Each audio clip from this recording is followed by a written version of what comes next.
talk more about this, board-certified psychiatrist, Dr. Reef Karim, and licensed clinical psychologist, Dr. Judy Ho. Welcome to you both.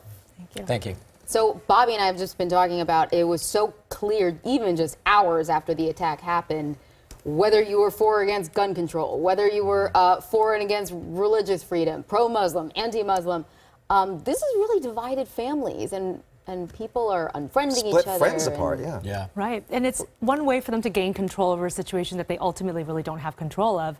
I think many people right now are very fearful about what's going on. They feel hypervigilant. They don't know where something bad will happen again.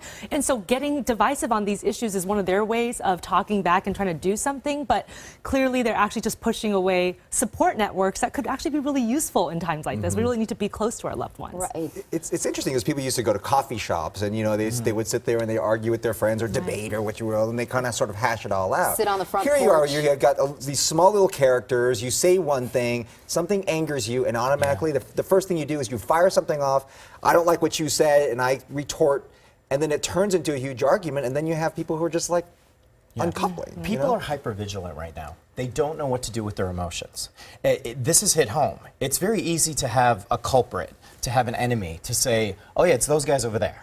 They have nothing to do with our country. They're out there, and they're starting to affect us. But now it's right here, and it's by a couple that seemingly had, you know, the American dream working for them. Right. And the reality is, terrorism doesn't have a color. It doesn't have a face. It doesn't have an accent. It's just there. It's a political ideology mixed in with people that are unhappy. So you can't just say because somebody has a certain name or a certain accent that they're a terrorist.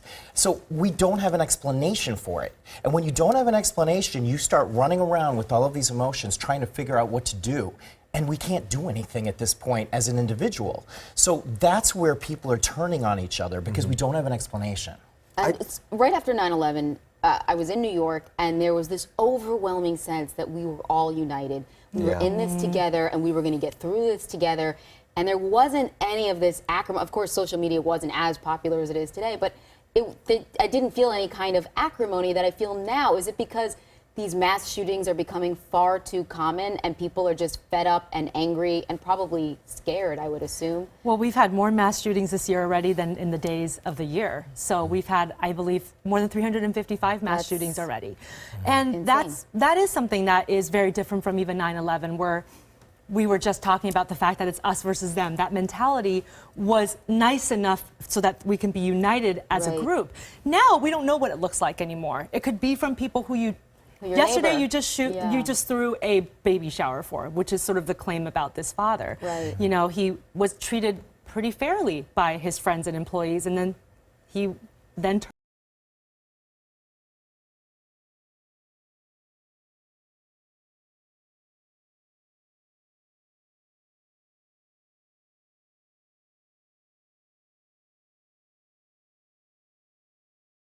And this is for both of you, either one, but how do you not turn on each other? How do you not look at your neighbors suspiciously if they happen to be Muslim, if they happen to be, you know, doing something in their garage late at night? Is this going to become, you know, further divide us or bring us together? Because at this point, it doesn't look like the latter. We do not want to go back to the Korean War with Koreans or Japanese or whatever other ethnicity was considered problematic at that point in time. We do not want to go there. A key point in all of this, the one thing all of these terrorist activities have happened in the past, what they have in common, a mental health issue. I don't care if it's Sandy Hook in an elementary school or the Colorado theater but or we don't know that this. these two had any kind of mental health. Oh, if you have a whole bunch of ammunition in your garage and you go and you shoot mass numbers of people, you have a mental health problem. But not something that would have been picked up. I don't care. I don't care. Any of the ISIS people, anybody in terrorist organizations have a mental health problem. We lose sight of that. We keep thinking, well, they're against us or they're this. They have a mental health problem. That is the cardinal feature amongst cult groups, against terrorist groups. There is a mental health problem. Now, they still have potential evil and bad political ideology, but they also have a mental health issue, and it's really important to say that. I think we have to be careful, though, about what we identify as a mental health issue, because there's already a lot of stigma out there about the mentally ill and thinking that they're all dangerous. That is just absolutely not true. 99.5% of them are not dangerous. But that's not what we're saying. But that's not what we're saying. But for you to say that it's a mental health issue and not clarifying that that this is not just something that you diagnose as depression or anxiety. We don't I have did that not type say of history. is sociopathic right? behavior is a mental health problem. But Antisocial this is what I disorder. But mean. this is That's the only actually a incident that they've right. ever done. Then how could you say that this was a mental health issue? For someone they to- felt that they had a mission, they felt that they had a purpose, and they felt that it had a higher belief system that were calling on them. If you are going to commit a mass murder based on a delusional disorder, based on some kind of problematic delusional thinking to whom? that you have, delusional disorder is a mental health problem. But how do who is it our place to say who's delusional? They Right. believe that they had a calling from God if that's what motivated them. That's their what you're saying, though, ideology. that there has to be a level of expertise- delusion there. Yeah, I my mean, whether or not- expertise is human behavior. And part of human behavior as a psychiatrist is to focus on what's considered aberrant behavior for society and what's considered normative behavior. We have a whole DSM clinical manual based on what is problematic that will require treatment. But that's for our society. I don't think Right. ISIS lives within the bounds of our society. And saying somebody has abnormal behavior, statistically abnormal, is not the same thing as a mental health issue. I'm not disagreeing with the fact that they have something wrong with their psyche,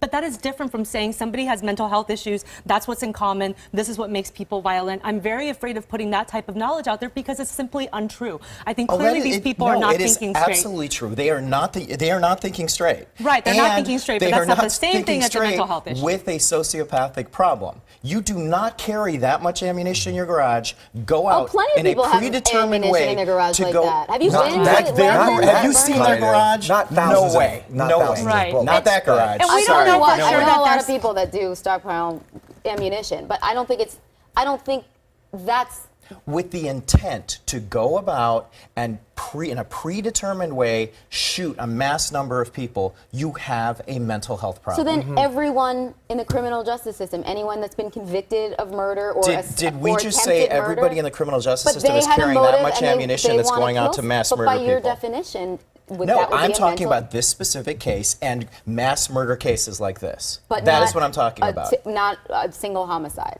It's a single homicide, it depends on the case. But mass murder that involves some kind of delusional thinking, involving cult-like behavior, they have a mental health problem. But there is possibly whole not concept of delusional cults. thinking here. There's possibly not a delusional thinking if that is somehow an ideology, as you mentioned when you first started speaking in this segment. If that's their ideology, Right. then they don't think of it as a delusion. It's not so much a departure from reality as what they believe they're called to do. So that is not necessarily a mental health problem. We seriously have an issue here, but it's not the same type of problem that you diagnose in the DSM necessarily. It's not necessary that they actually have a sociopathic tendency either. I'm saying that there is no profile. Maybe you're right, maybe you're wrong, but a lot of terrorists do not have sociopathic tendencies, nor do they even have that record. When we've looked in this country, and there's a lot of neo-Nazi terrorism, there's a lot of anti-government terrorism, there's a lot of white supremacy terrorism in this country. When we look at those types of individuals, when we looked at Colorado at the movie theater, when we looked at Sandy Hook, what did the psychologists, what did the therapists, what did people in the news media say? That person has a mental health problem. Now suddenly we get somebody that does the But same they may have thing, very well had- does the same thing as an end result, but we are terrified of what's going on in regards to foreign policy. And so that's leaking in to our thoughts about these individuals. I think what they did was horrific, don't get me wrong. No, but I also think we need to be really careful about blaming an entire group or ethnicity or religion or organization. Right. This is terrorism. It does not have a specific face. Look, it's obviously extremely multi-layered in terms of their motives and what really led to this, and I think they're trying to investigate.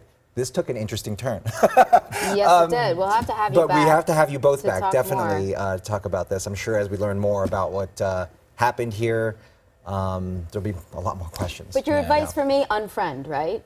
If someone's Yeah, do not participate, do not Do not- answer. I, Dislike. Mute Why is there them. not an Dislike. unlike button on Facebook? think They so. need to They're make working one. on it. I think they need But to the make fact one. there's a Dr. social media Judy Ho. connection, it's crazy. Dr. Yeah. Karim, Dr. Ho, thank you guys so much. Thanks, We guys. appreciate it. Thanks.